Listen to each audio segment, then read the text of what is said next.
It's fucking amazing what we can do at home or in any setting that we find ourselves in this day and age. Recently, I have been thinking about all the magic that we can create in our own space or where we go to.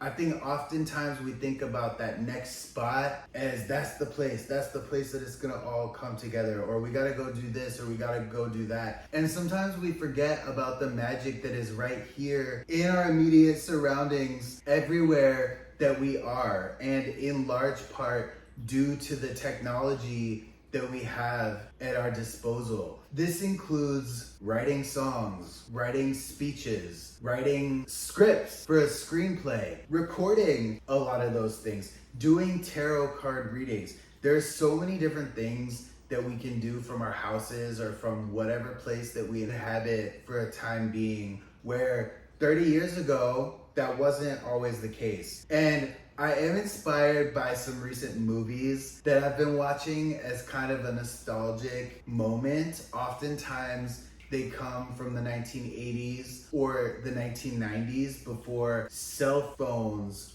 were available to the mainstream, before the internet was available to the mainstream. In other words, there's a lot of things back then that we're glad changed. I would say evolution of ideas, acceptance of people, all of those things. But sometimes I do think back to the 80s or the 90s and I'm like, oh, that was when people actually had to go outside, look each other in the eye. When they're walking down the street, they're not glued to their phone, almost walking into the car that's next to them.